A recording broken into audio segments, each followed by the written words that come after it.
감사합니다. 오늘 이 하루도 복되게 하셔서 감사합니다. 아멘. 거룩한 교회를 허락해 주셔서 감사합니다. 아멘. 거룩한 예배를 허락해 주셔서 감사합니다. 아멘. 우리 발걸음을 인도해 주셔서 감사합니다. 아멘. 이 나라 민족을 붙들어 주시고 하나님께 마음껏 예배드릴 수 있는 복을 주셔서 감사합니다. 아멘. 예수님 이름으로 기도합니다. 아멘. 찬송가 408장입니다. 408장.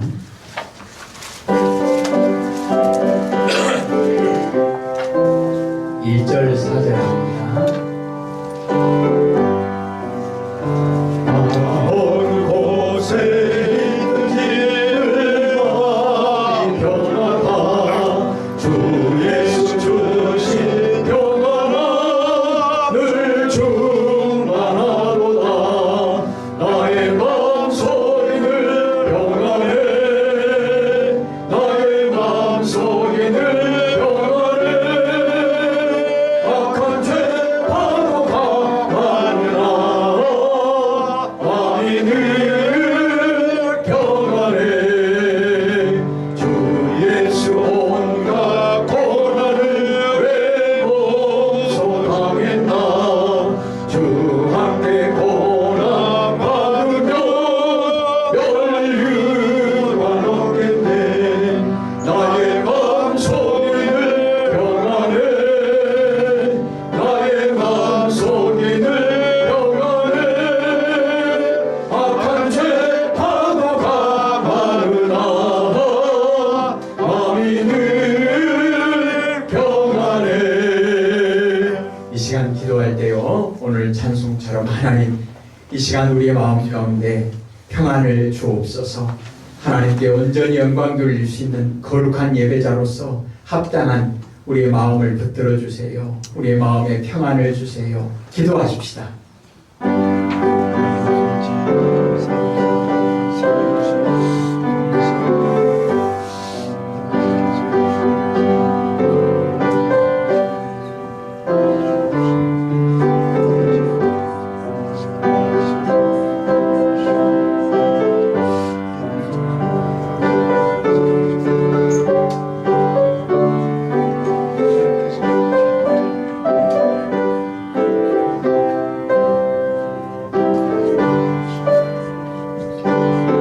하나님 아버지, 성령께서 우리 마음 가운데 임재하셔서 주님이 우리 마음 가운데 임재하셔서 하나님이 빛으로 우리 마음 가운데 임재하셔서 평안을 허락하여 주옵소서. 아멘. 하나님께 온전히 영광 돌릴 수 있는 거룩한 예배자로서 합당한 우리의 마음과 생각과 우리의 영혼을 하나님 붙들어 주옵소서. 아멘. 하나님의 평안으로 충만한 거룩한 예배가 되게 하옵소서. 예수님 이름으로 기도합니다. 아멘. 찬송가 407장입니다. 407장.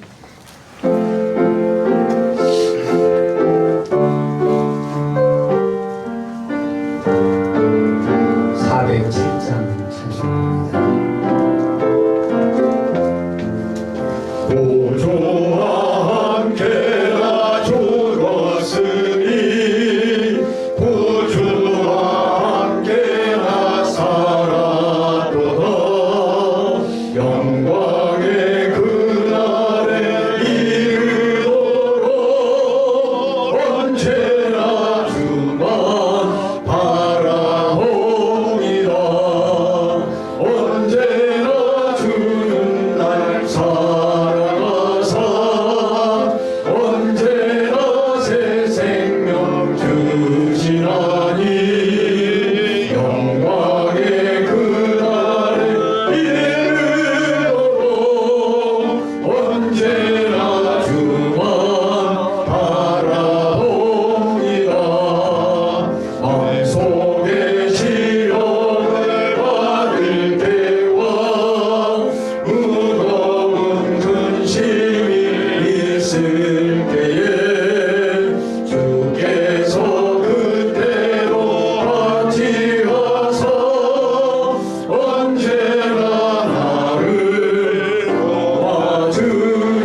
406장입니다. 406장 찬송하십시다.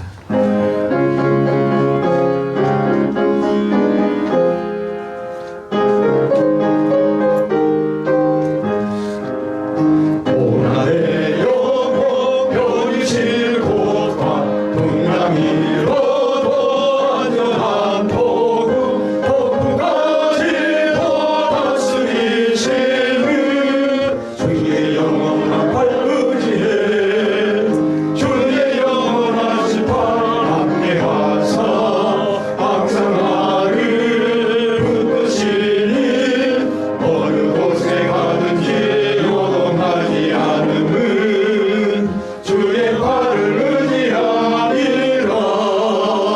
세상 친구들 나를 버려도 예수는 함께 동행함으로 주의 은혜가 충만하리니 주의 영원한 발을 의지해 주의 영원하신 발 함께하사 항상 나를 붙드시니 어느 곳에 가든지 요동하지 않음은 주의 발을 의지하리라. 나의 믿음이 연약해져도 이에 비하 힘을 주시며 위대할 때도 안보하시는 주의 영원한 발을 의지해 주의 영원하신 발 함께하사 항상 나를 붙드시니 어느 곳에 가든지 요동하지 않음은 주의 발을 의지하리라. 능치 못한 것 주께 없으니 나의 인생을 주께 맡기며 나의 모든 짐 대신 지시는 주의 영원한 발을 의지해 주의 영원하신 발 함께하사 항상 나를 붙드시니 어느 곳에 가든지 요동하지 않음은 주의 발을 의지하리라. 아멘. 이 시간 기도할 때요, 하나님, 이 예배가 오직 하나님께만 영광 돌리는 거룩한 예배가 되게 하옵소서. 기도하십시다.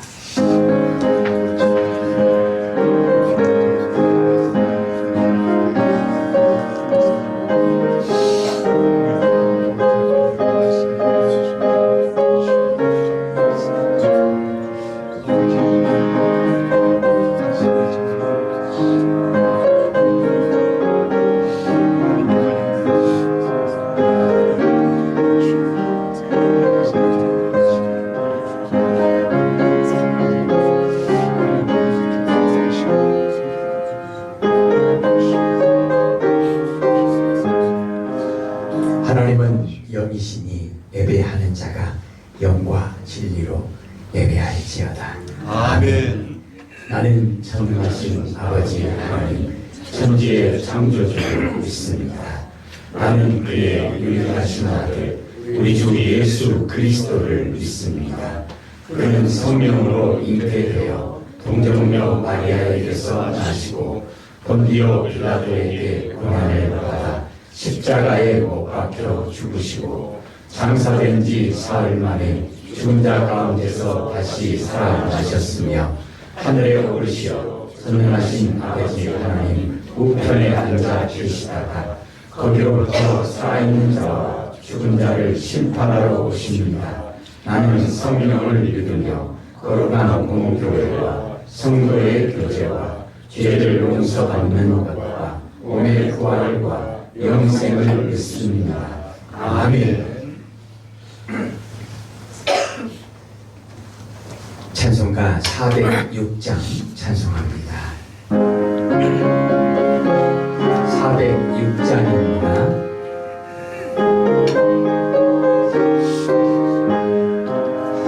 오나의 영혼 별이실 곳과 동남이로도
죄와 허물을 예수님의 십자가 앞에 내려놓고 하나님의 크신 은혜로 우리의 죄를 용서해 달라고 예수님의 이름 부르며 기도하십시다.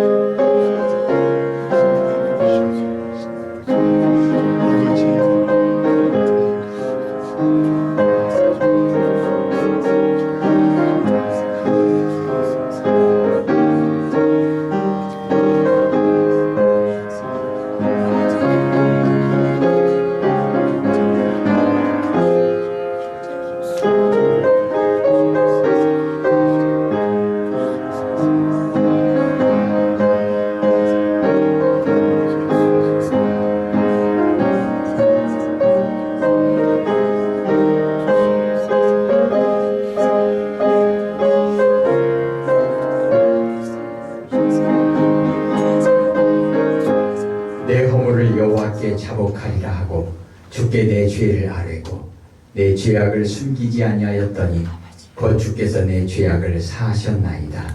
아멘. 주님이 가르쳐 주신 기도합니다. 하늘에 계신 우리 아버지, 아버지의 이름을 거룩하게 하시며 아버지의 나라가 오게 하시며 아버지의 뜻이 하늘에서와 같이 땅에서도 이루어지게 하소서. 오늘 우리에게 일용할 양식을 주시고 우리가 우리에게 잘못한 사람을 용서하여 준 것 같이 우리 죄를 용서하여 주시고 우리를 시험에 빠지지 않게 하시고 악에서 구하소서. 나라와 권능과 영광이 영원히 아버지의 것입니다. 아멘.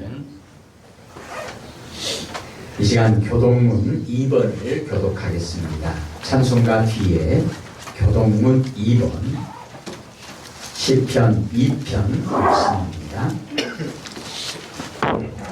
교동문 2번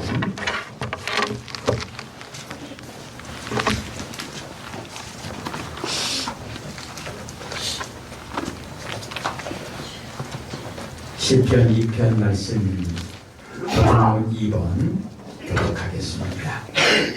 어찌하여 이방 나라들이 분노하며 민족들이 헛된 일을 꾸미는가? 세상의 군왕들이 나서며 관원들이 서로 꾀하여 여호와와 그의 기름 부음 받은 자를 대적하며 우리가 그들의 맨 것을 끊고 그의 결박을 벗어 버리자 하는도다. 하늘 계신 이가 웃으시며 주께서 그들을 비우시리로다. 그대의 분을 바라며 진노하사 그들을 놀라게 하여 이르시기를 내가 나의 왕을 내 거룩한 산 시온에 세웠다 하시리로다. 내가 여호와의 명령을 전하노라. 여호와께서 내게 이르시되 너는 내 아들이라. 오늘 내가 너를 낳았도다. 내게 구하라. 내가 이방 나라를 네 유업으로 주리니 내 소유가 땅 끝까지 이르리로다. 아멘. 찬송가 407장 찬송하시고 하나님 말씀 기도하시겠습니다.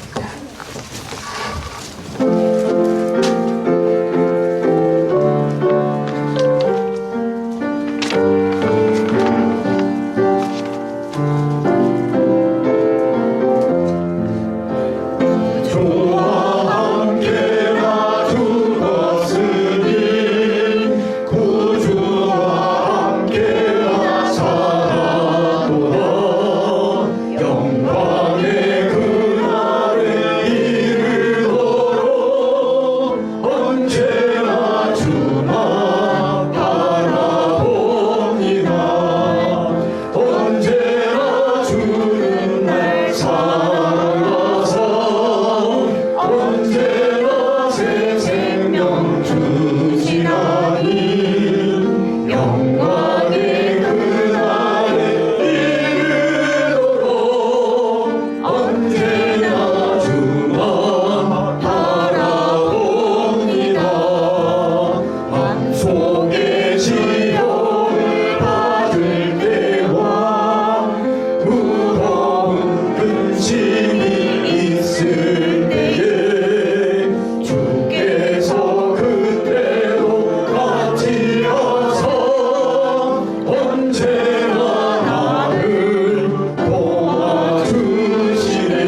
때 주께서 그때도 같이 하사 언제나 나를 생각하시네.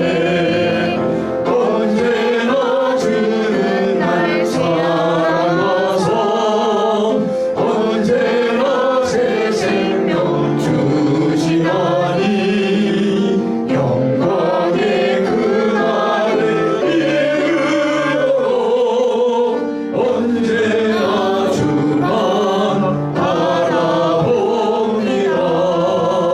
내 몸의 약함을 아시는 주 못 고칠 질병이 아주 없네. 외로운 날이나 힘든 때나 언제나 나와 함께 계시네. 언제나 주는 날 사랑하사 언제나 새 생명 주시나니 영광의 그날을 이루도록 언제나 주만 바라봅니다. 아멘.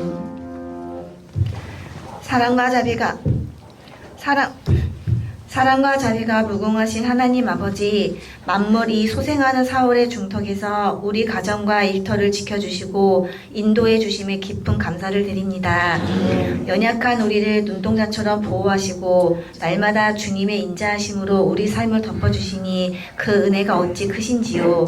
부활의 아침을 지나 다시 맞이하는 이 주일, 우리 영혼이 주님의 품 안에서 참된 안식과 회복을 누리게 하옵소서. 사랑의 주님, 부활의 산 소망을 가졌노라 자부하면서도 정작 삶의 현장에서는 여전히 어둠의 권세에 들려 살았음을 고백합니다. 눈앞에 놓인 작은 문제에 걸려 넘어졌고 불확실한 미래에 대한 두려움 때문에 부활하신 주님이 곁에 계심을 망각했습니다. 입술로는 주를 믿는다 하나 행위로는 주를 부인했던 우리의 연약함과 위선을 보혈로 씻어주시옵소서. 부활의 능력은 관념 속에 갇혀있는 것이 아니라 오늘 나의 삶을 변화시키는 실제임을 깨닫게 하옵소서. 주님, 보이지 않는 마음의 상처와 육신의 연약함으로 힘겨워하는 성도들이 있습니다. 이 시간 여호와 라파의 치료에 광선을 비추어 주셔서 억눌린 심령이 자유함을 얻고 병든 육체가 깨끗이 씻김 받는 역사가 있게 하옵소서. 오늘 드리는 예배가 단순한 형식이 아니라 우리 인생 이 주님께 온전히 드려지시는 산 제사가 되게 하옵소서. 말씀을 전하시는 목사님께 성령의 기름 부으심을 더하셔서 그 말씀이 우리 영혼을 살리는 생명수가 되게 하옵소서. 다시 사셔서 우리의 영원한 생명 되신 예수 그리스도의 이름으로 기도드립니다. 아멘.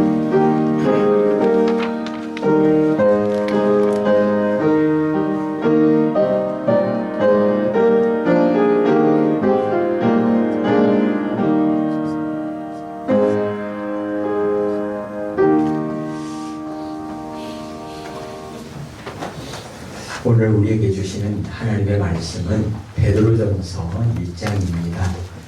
신약성경 376페이지 그 부분에 베드로전서 1장 신약성경 맨 뒷부분으로 가면 376페이지 377페이지 그 부분에 베드로전서 1장 3절에서 12절까지 베드로전서 1장 3절에서 12절까지 376페이지 7페이지 그 부분에 베드로전서 1장 3절에서 12절까지 제가 3절을 읽고 교독하겠습니다. 베드로전서 1장 3절입니다. 우리 주 예수 그리스도의 아버지 하나님을 찬송하리로다. 그의 많으신 긍휼대로 예수 그리스도를 죽은 자 가운데서 부활하게 하심으로 말미암아 우리를 거듭나게 하사 산 소망이 있게 하시며 썩지 않고 더럽지 않고 자라지 않는 너를 있게 하시나니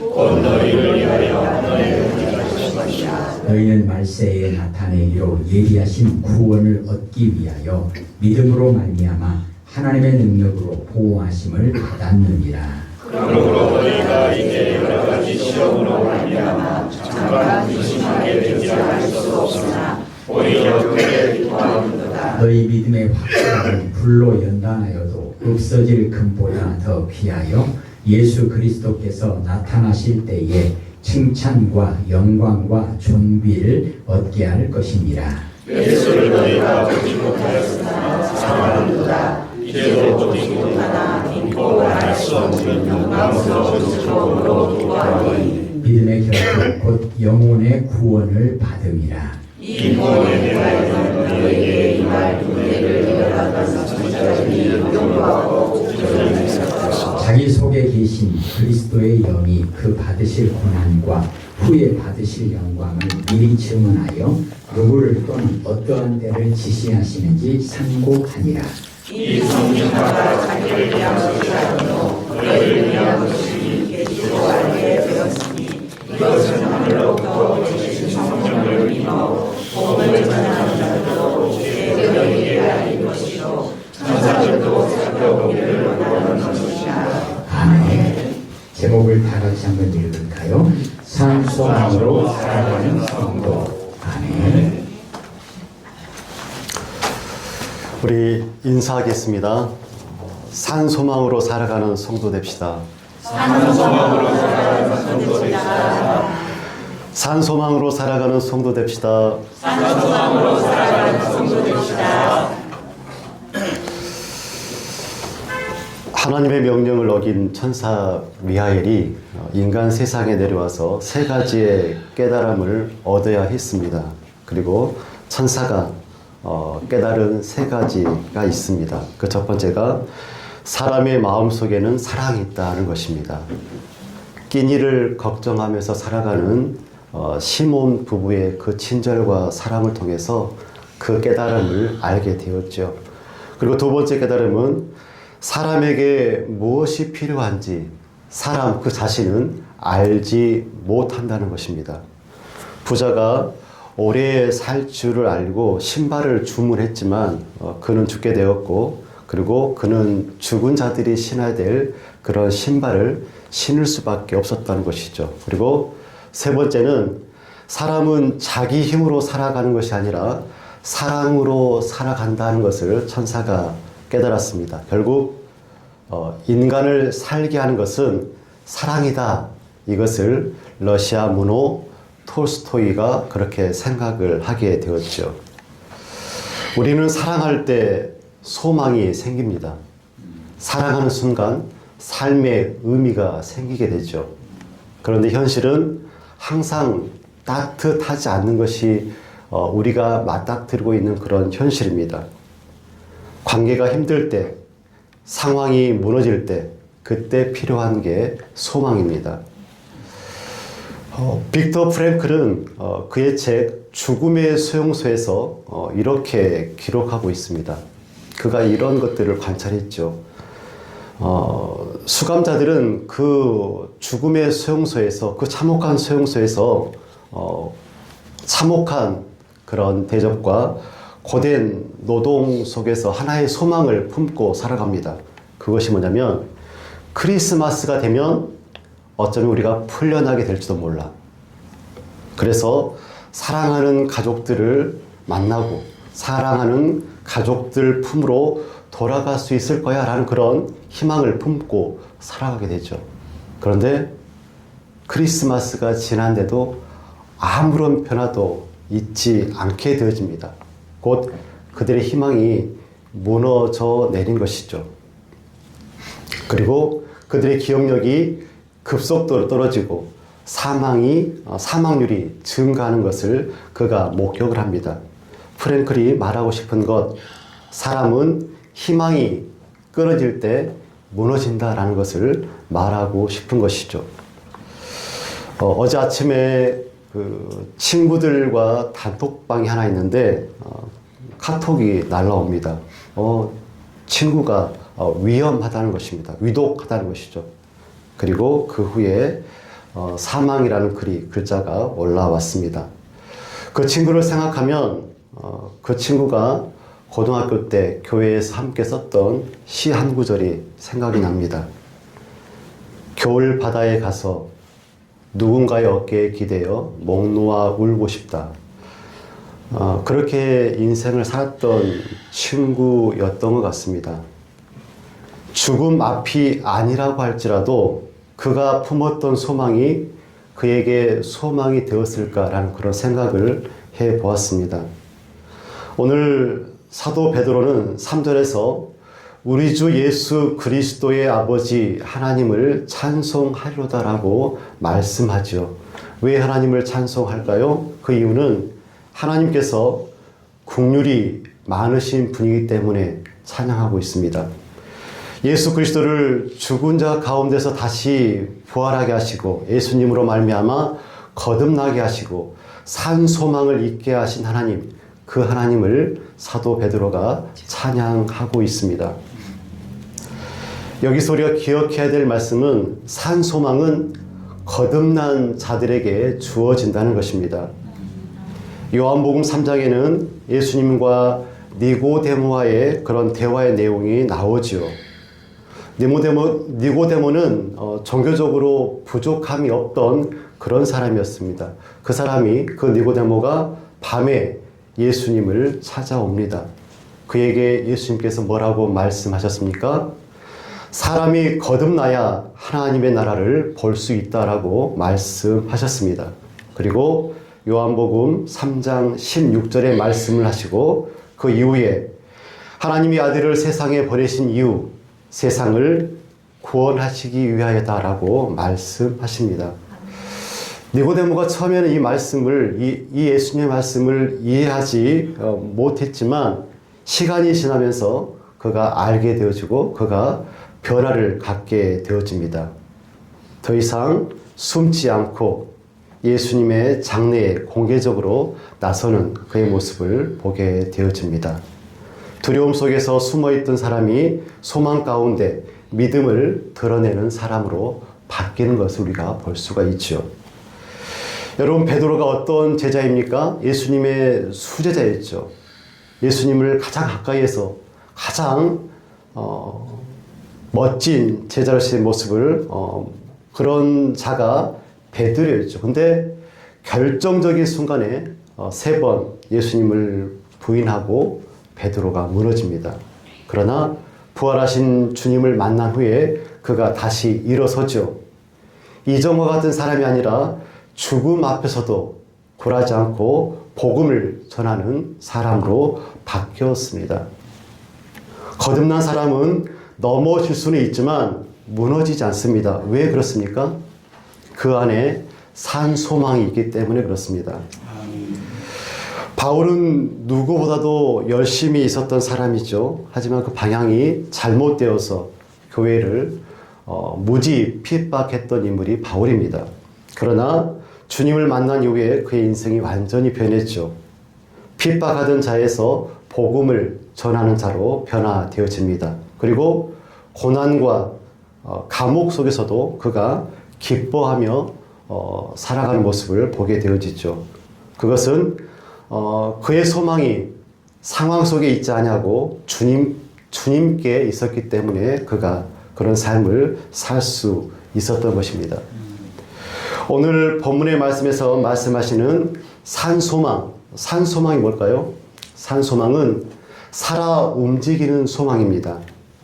산소망은 이 땅의 소망과 구분되어지는 소망이라고 볼 수 있죠.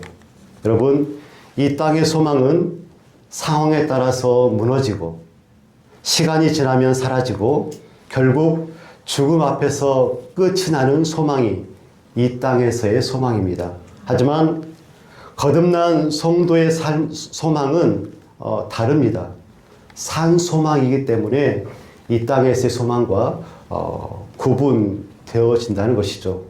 오늘 본문의 말씀처럼 거듭나게 하사 산 소망으로 살아가는 성도가 되기 위해서 몇 가지를 함께 생각해 보려고 합니다. 그 첫 번째가 산 소망을 품어야 합니다. 살아있는 소망은 예수님으로부터 옵니다. 여러분 이 말씀을 꼭 기억하시기 바랍니다. 살아있는 소망, 산 소망은 누구로부터 온다고요? 이 말씀을 꼭 기억하시기 바랍니다. 살아있는 소망은 예수님으로부터 옵니다. 니고데모가 그렇고 베드로가 그렇고 바울이 그랬습니다. 중요한 건 예수님이 죽으셨습니다. 십자가에 못 박혀 죽으셨죠. 죽음 앞에서는 모든 것들이 소멸됩니다. 우리가 살아가면서 품었던 많은 소망들이 있죠. 여러분 어떤 소망들을 갖고 계십니까? 어떤 이들은 세계 여행이라는 소망도 있을 것 같고 결혼 또는 의미 있는 활동들, 그 모든 것들이 죽음 앞에서 물거품이 되어지고 말죠. 예수님 때문에 거듭났던 이들이 가졌던 산 소망, 이 소망은 예수님의 죽음 앞에서도 여전히 유효한 산 소망이 될 수 있는 것일까요? 예수님의 죽음 앞에서 여전히 그들이 가졌던 소망, 그 산 소망은 유효한 소망이었을까요? 그렇지 않았을까요? 산 소망일 수가 없습니다. 소망을 품고 산다는 것은 너무나 중요하죠. 여러분 동물의 왕국 간혹 보십니까? 그때 제가 동물의 왕국을 봤는데 거대한 아프리카 물소가 강을 건너는 모습을 보았습니다. 가뭄 때문에 이제 다 뜯어먹고 강을 건너가서 이제 초원에서 풀을 뜯어 먹어야 되는데 그 강물 속에 악어가 있습니다. 악어떼가 엄청나게 많이 있죠. 그래서 이들이 어떻게 할까 우물쭈물하죠. 이들이 선택해야 될 두 가지, 강을 건너거나 아니면 여기에서 멈춰 서거나. 모두가 멈춰 서 있는데 한 물소가 강을 건너기 시작합니다. 악어의 공격을 이리저리 피하면서 사투 끝에 강을 건넙니다. 그러자 그 모습을 본 모든 물소떼들이 강물에 발을 담그고 그리고 그 강을 건너서 초월에 있는 모습을 보았습니다. 죽음을 이기고 부활하신 예수 그리스도, 그 예수 그리스도는 우리에게 산 소망이 되십니다. 아멘. 이 땅에서 꿈꾸는 소망과는 차원이 다른 살아 움직이는 소망이신, 살아 움직이는 산 소망이 되신 그 예수 그리스도. 그렇다면 왜 부활하신 예수님이 우리에게 산 소망이 되실까요? 첫 번째로 예수님은 죽음을 이기셨기 때문에 그렇습니다. 사람에게 가장 두렵고 무서운 것이 무엇입니까? 죽음이죠. 아무리 건강하고 아무리 많은 것을 이룬다고 해도 죽음 앞에서는 모든 것들이 멈추고 끝나버리게 됩니다. 그래서 이 땅의 소망은 아무리 크고 좋아 보여도 결국은 한계가 있는 소망이죠. 그러나 예수님은 죽음을 당하셨지만 거기서 끝나지 않으셨습니다. 죽음을 깨뜨리고 다시 살아나셨죠. 이것은 단순한 기적이 아니라 죽음이 마지막이 아니라는 하나님의 선언이십니다. 그러므로 우리는 확신할 수가 있죠. 죽음을 이기신 분만이 죽음을 넘어서는 소망이 될 수 있다. 아멘. 성도의 소망은 이 땅에서 끝나는 소망이 아니라 죽음 이후까지 이어지는 참된 소망을 우리가 품고 살아가고 있는 것이죠. 아멘. 둘째, 예수님께서는 지금도 살아 계셔서 역사하시기 때문에 우리가 산 소망을 품고 살아갈 수 있는 것입니다. 아멘. 만약 예수님이 모든 인간들과 함께 죽음에 머물러 있을 수밖에 없는 그런 과거의 인물이라고 한다면 예수님은 결코 우리에게 소망이 될 수 없을 것입니다. 그러나 예수님께서 부활하셨죠. 예수님께서 부활하셨다는 것은 지금도 살아계시고 역사하신다는 뜻입니다. 부활하신 예수님은 지금 이 순간에도 우리를 붙드시고 우리의 기도를 들으시고 우리의 삶을 인도하십니다. 아멘. 그러니까 우리는 홀로 살아가는 존재들이 아니라 살아계신 주님과 함께 살아가는 사람들이 바로 우리라는 것입니다.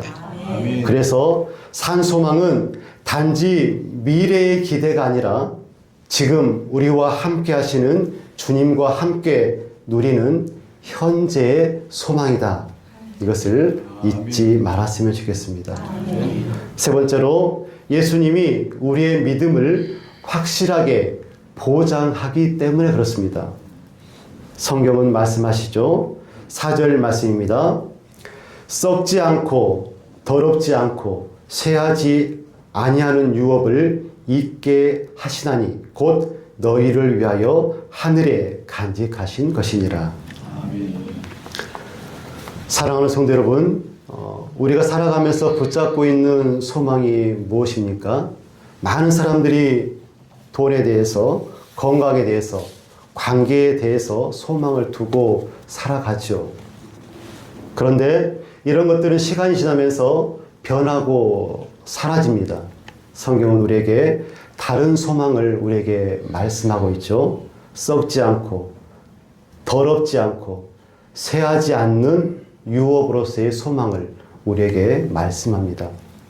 영원한 생명, 영생, 영원한 하나님의 나라, 함께 누리는 복으로서의 그 유업은 썩지 않는 유업입니다. 아멘. 이 세상에 있는 것은 아무리 좋아도 결국에는 썩고 사라지죠. 돈도 없어지고 건강도 약해지고 관계도 변할 수가 있습니다. 그러나 하나님이 주시는 유업, 하나님이 주시는 유산은 시간이 지나도 없어지지 않는, 변하지 않는, 끝까지 남는 그런 유산입니다. 아멘. 둘째로 이 유업은 더럽혀지지 않는다라고 말씀하죠.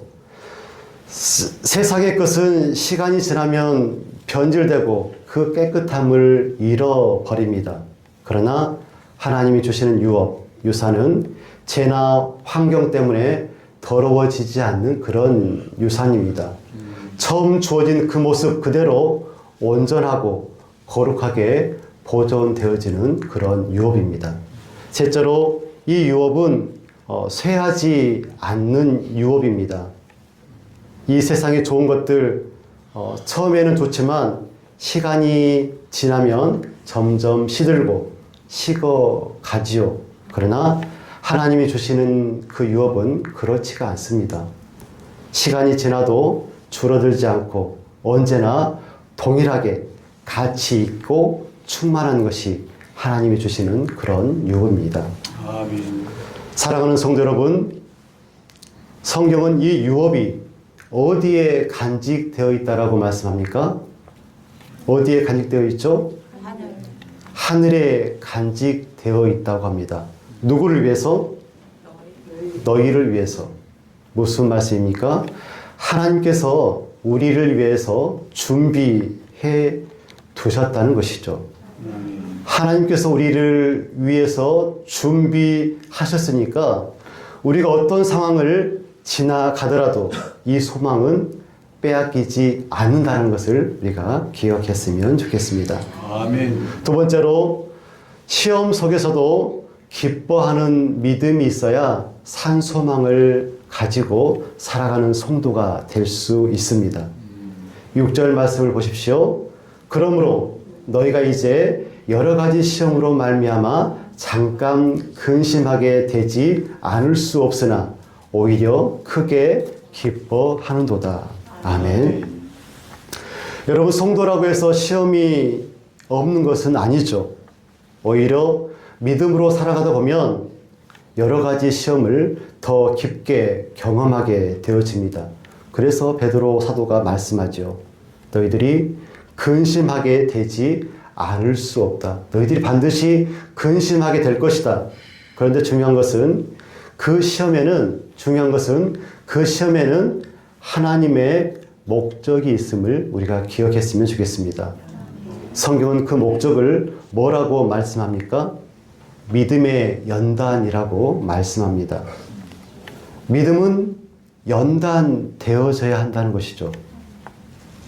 불로 연단되어서 반짝거리는 그 노란 금보다 더 귀한 믿음이 산 소망으로 우리를 살게 할 것입니다.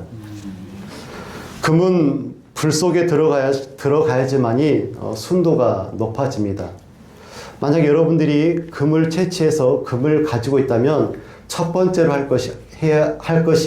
첫 번째로 하고 싶은 것이 그 금을 불에 녹여서 순도가 높은 그런 금을 취하고 싶어질 것입니다.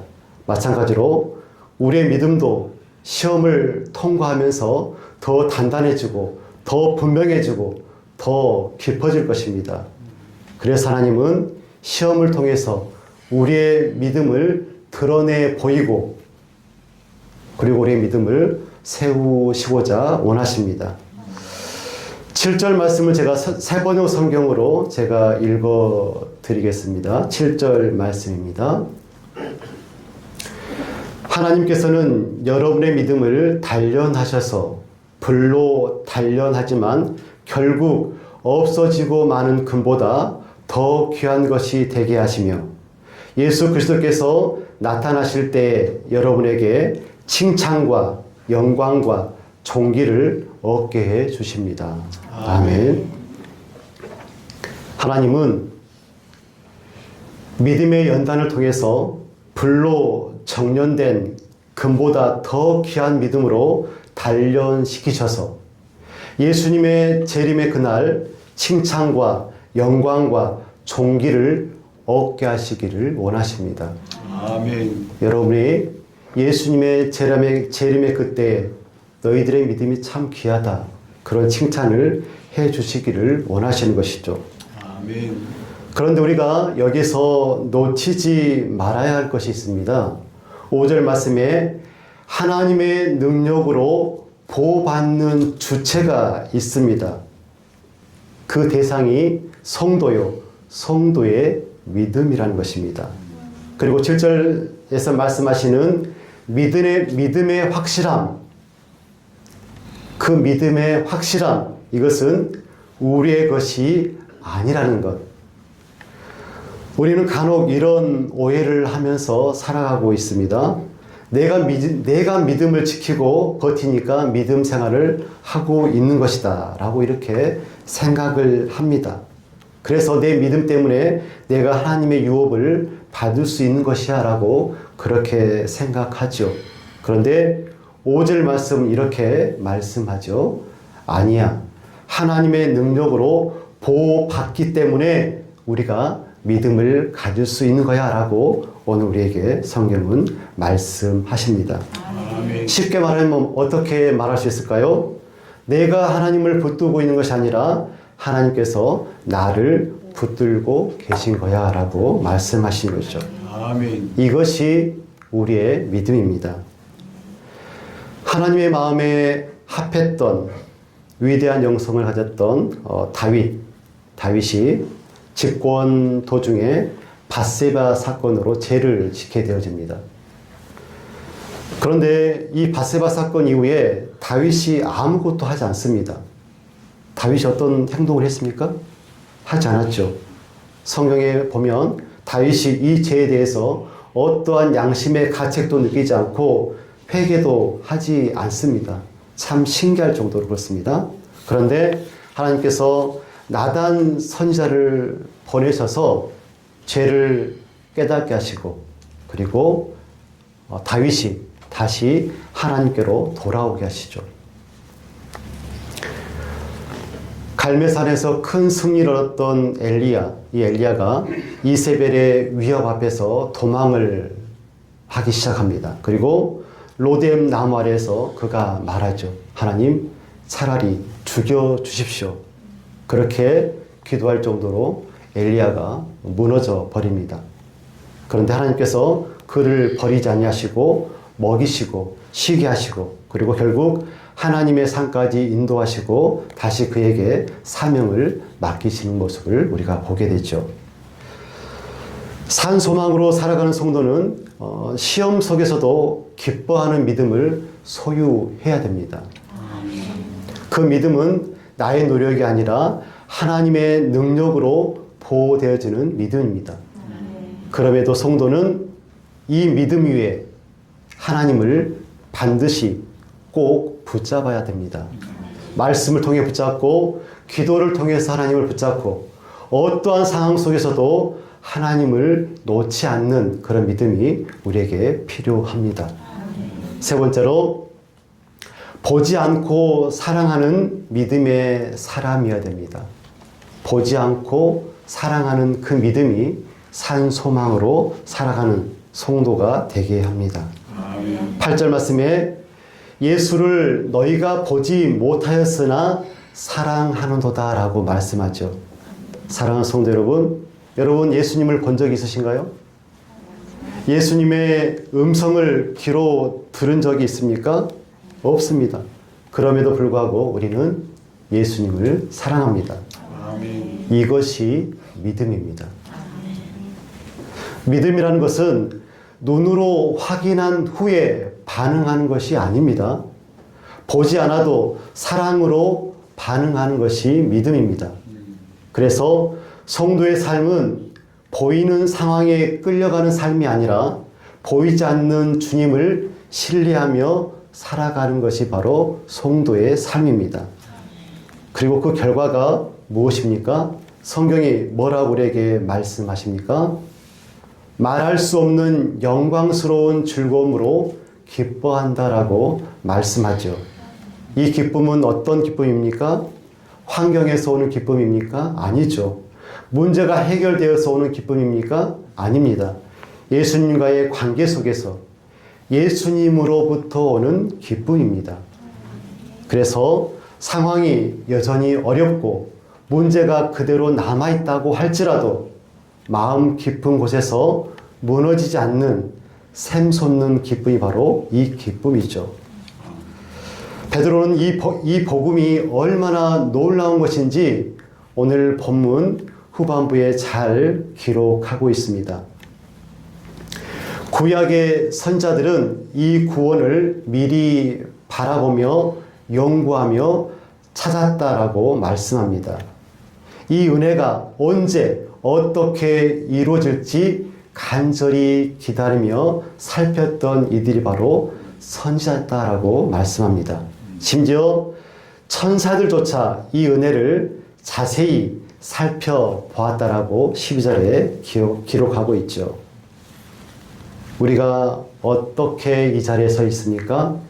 우리는 바로 그 복음 한가운데, 그 은혜 한가운데에 서 있는 사람들이 바로 우리라는 것을 꼭 기억했으면 좋겠습니다. 아멘. 하나님께서는 오래전부터 준비하시고 많은 사람들이 바라보았던 그 은혜 가운데 지금 우리를 세우시고 그 은혜와 그 구원을 누리게 하셨습니다.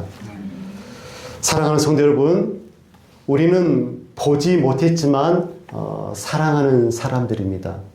예수 그리스도를 보지 못하고 사랑하며 예배하며 살아가는 사람들이 바로 우리들이죠. 보지 못했지만 예수 그리스도를 믿는 사람들이 바로 우리들입니다.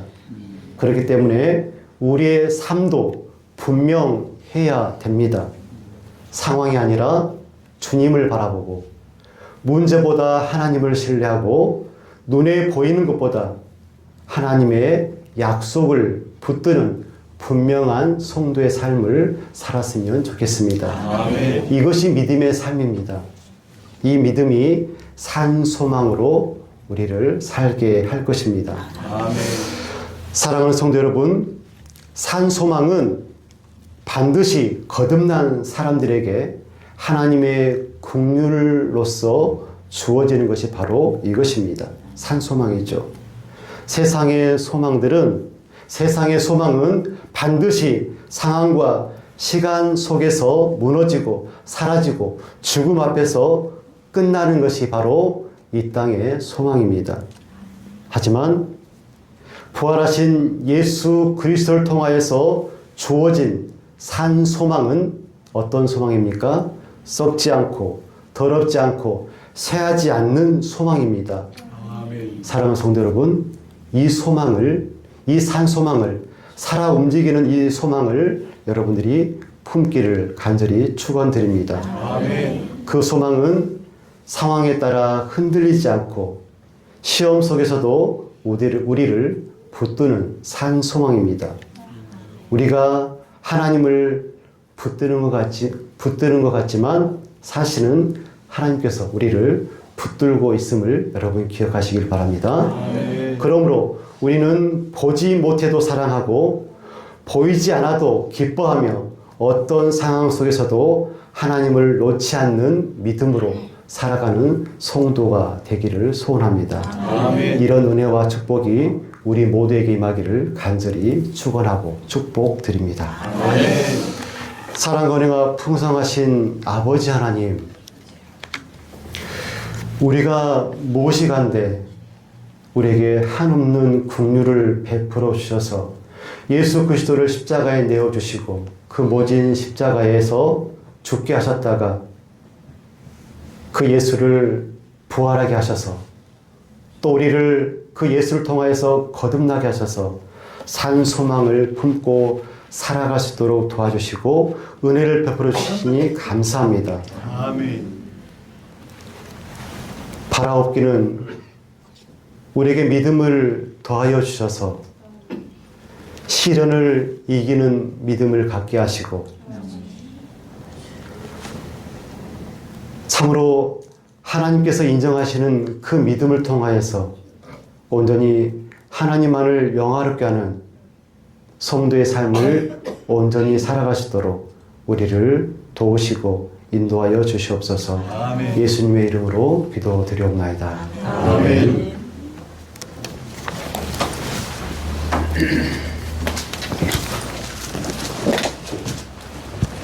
찬송가 408장입니다. 408장 찬송하겠습니다.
주 예수 오라 고난을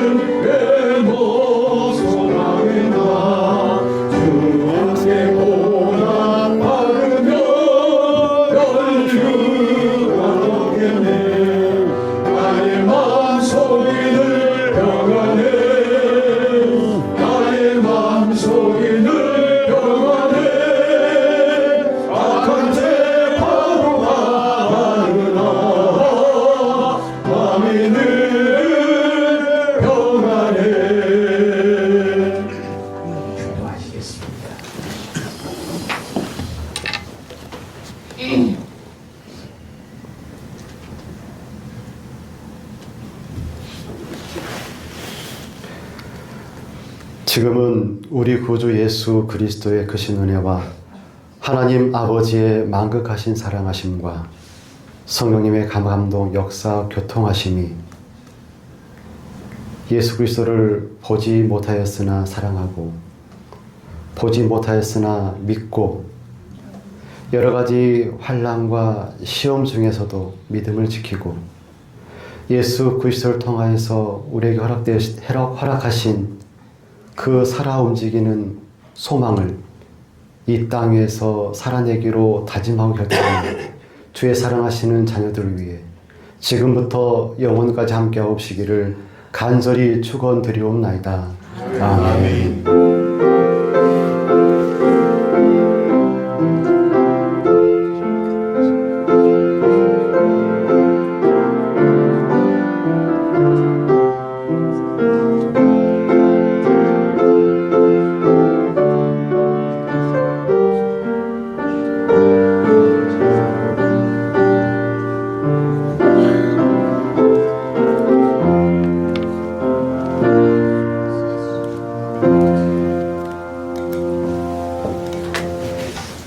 주보를 참고하시면 좋겠습니다.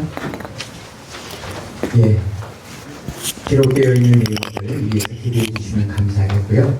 그리고 김종덕 우리 안선영 목사님 사모님 광주에 오셔서 일정을 잘 마치고 서울로 올라가시고 마지막 일정 잘 마치고 또 곳으로 가시게 될 텐데 위에서 기도해 주시면 감사하겠습니다.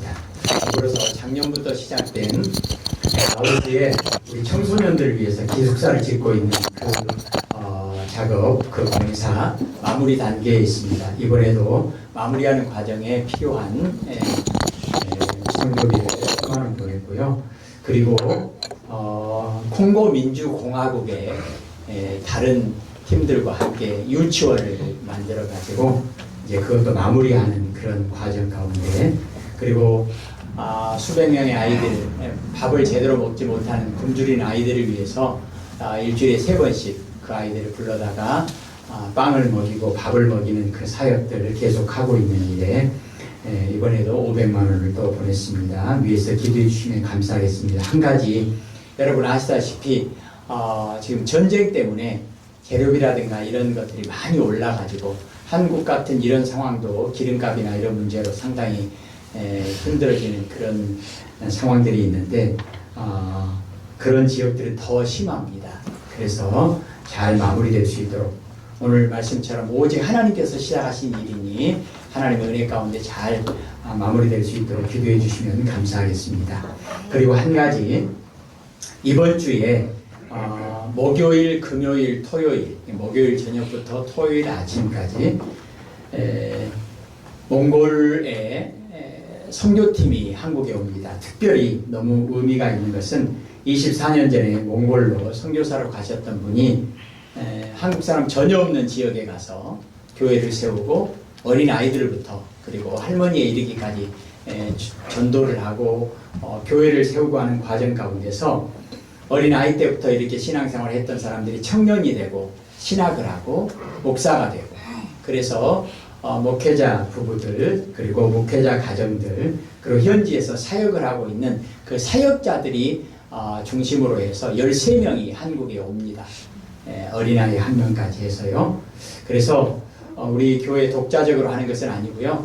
서울, 광명 그리고 거제도, 여수 이런 팀들이 함께 연합해서 이렇게 하고 있는데 우리가 담당할 부분은 목요일날 저녁에 여수에서 숙식을 하고 그리고 순천 그리고 광주 우리 교회를 꼭 와보고 싶어 해가지고 우리 교회에서 금요일날 짧은 시간이기는 하지만 오후에 강의도 하고 잠깐 예배를 드리려고 합니다.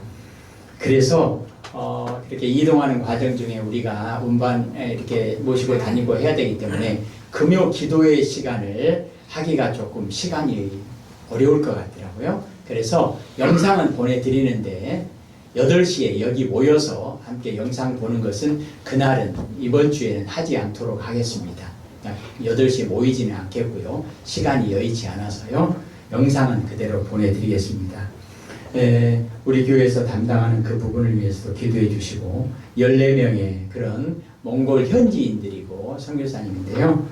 그분들이 한국에 와서 교회들을 또 많은 곳을 거치면서 하나님께 크게 지금까지 하나님의 은혜를 말로만 들었던 하나님의 은혜를 이제 구체적으로 고백하는 경험하는 그런 시간들이거든요. 그래서 위에서 기도해 주시면 감사하겠습니다. 예, 우리 모든 영광 하나님께 올리겠습니다. 네, 마치겠습니다. 감사합니다.